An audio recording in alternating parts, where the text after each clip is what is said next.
O Evangelho de Marcos, capítulo 8. Jesus alimenta outra multidão.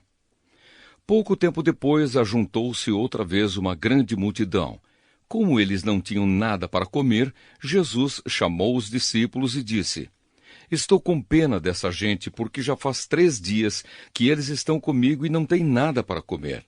Se eu os mandar para casa com fome, eles vão cair de fraqueza pelo caminho, pois alguns vieram de longe.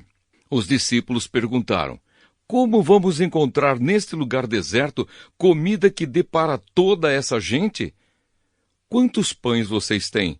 Perguntou Jesus. 7, responderam eles. Aí Jesus mandou o povo sentar-se no chão. Depois pegou 7 pães e deu graças a Deus. Então os partiu e os entregou aos discípulos, e eles os distribuíram ao povo. Eles tinham também alguns peixinhos. Jesus deu graças a Deus por eles e mandou que os discípulos os distribuíssem. Todos comeram e ficaram satisfeitos, e os discípulos ainda encheram 7 cestos com os pedaços que sobraram. As pessoas que comeram eram mais ou menos 4.000. Jesus mandou o povo embora e logo depois subiu no barco com os seus discípulos e foi para a região de Dalmanuta. Os fariseus pedem um milagre.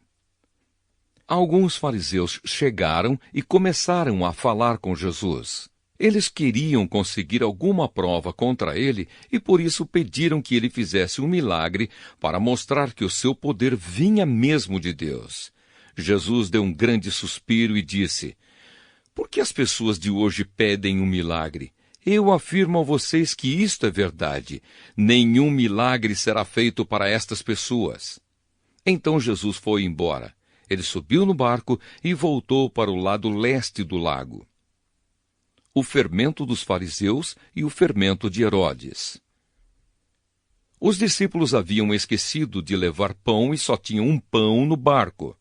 Jesus chamou a atenção deles, dizendo: Fiquem alertas e tomem cuidado com o fermento dos fariseus e com o fermento de Herodes. Aí os discípulos começaram a dizer uns aos outros: Ele está dizendo isso porque não temos pão. Jesus ouviu o que eles estavam dizendo e perguntou: Por que vocês estão discutindo por não terem pão? Vocês não sabem e não entendem o que eu disse?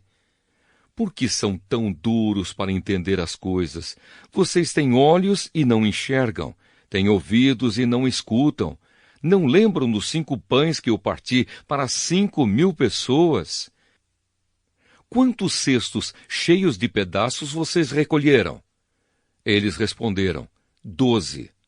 Jesus perguntou outra vez: E quando eu parti os 7 pães para 4.000 pessoas, quantos cestos cheios de pedaços vocês recolheram?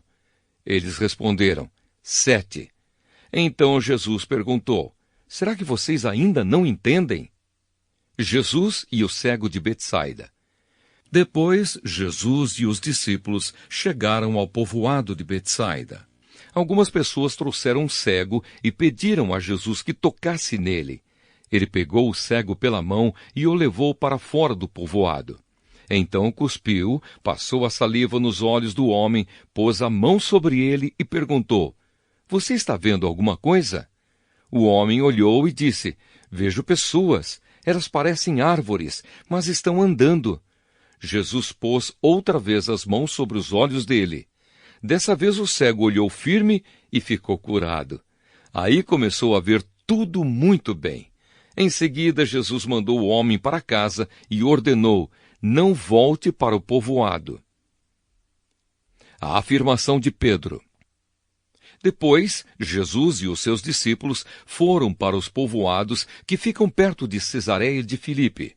No caminho, ele lhes perguntou: Quem o povo diz que eu sou? Os discípulos responderam: Alguns dizem que o Senhor é João Batista, outros que é Elias, e outros que é um dos profetas. E vocês, quem vocês dizem que eu sou? Perguntou Jesus. O Senhor é o Messias, respondeu Pedro. Então Jesus proibiu os discípulos de contarem isso a qualquer pessoa. Jesus fala da sua morte e da sua ressurreição.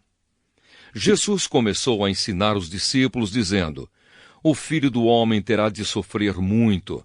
Ele será rejeitado pelos líderes judeus, pelos chefes dos sacerdotes e pelos mestres da lei.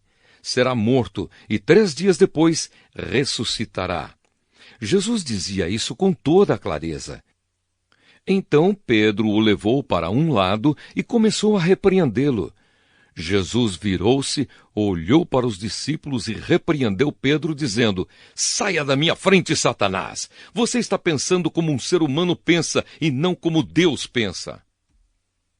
Aí Jesus chamou a multidão e os discípulos e disse: se alguém quer ser meu seguidor, que esqueça os seus próprios interesses. Esteja pronto para morrer como eu vou morrer e me acompanhe. Pois quem põe os seus próprios interesses em primeiro lugar nunca terá vida verdadeira. Mas quem esquece a si mesmo por minha causa e por causa do Evangelho terá a vida verdadeira. O que adianta alguém ganhar o mundo inteiro, mas perder a vida verdadeira? Pois não há nada que poderá pagar para ter de volta essa vida. Portanto, se nesta época de incredulidade e maldade alguém tiver vergonha de mim e dos meus ensinamentos, então o Filho do Homem, quando vier na glória do seu Pai com os santos anjos, também terá vergonha dessa pessoa.